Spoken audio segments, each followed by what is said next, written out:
In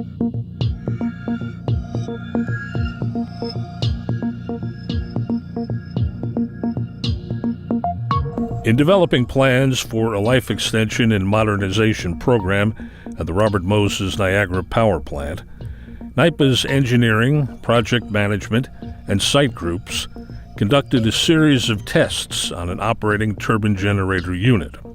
Data generated will enable NYPA to identify unique loads on the units, assess their condition, and accurately determine their life expectancy. When the Robert Moses plant was upgraded years ago, it was too young to undergo the type of life extension and modernization project that we now envision. The original upgrade increased the capacity of the units, enabling the plant to more flexibly meet market requirements. NYPA is now looking at replacing or rebuilding aging equipment and installing new state-of-the-art control and monitoring systems on our 225 megawatt units, and our control room is part of our plan to become an all-digital electric utility. Tests were done here on Robert Moses Unit 11. Tests such as these provide us a number of benefits. In order to perform analyses for asset life prediction, we need to understand the dynamic response, pulsations, and other phenomena in the units.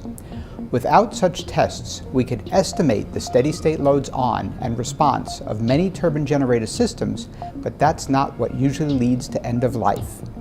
Many of these tests were therefore designed to provide us loading data, particularly dynamic loads for which we would be hard-pressed to even make an estimate of their characteristics. We've installed roughly 100 sensors, mostly strain gauges, pressure sensors, accelerometers, magnetic pole sensors, and displacement sensors.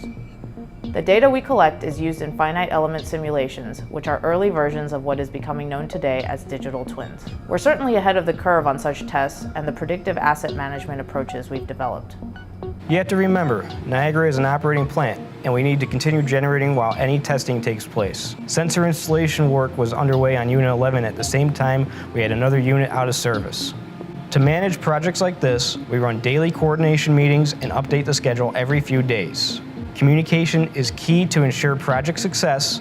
There's no other way to accommodate ever-changing conditions. Some of these sensors could become permanent. We might also develop new sensors, but most were designed to collect data for simulation with little value for permanent monitoring. Similar tests at Bellingham Gilboa many years ago helped us predict and identify rotor cracks. And at LPGP, oscillation in the shaft stress helped us reevaluate the remaining life of these components. Here at Niagara, we need to identify the cause of draft to hatch weld cracking and whether vibration in the bearing of the rotor and shaft show patterns that suggest repair are needed, among other issues. Continuous proactive testing helps troubleshoot and preempt problems and is part of NYPA's ongoing commitment to strengthening and maintaining its generation and transmission infrastructure.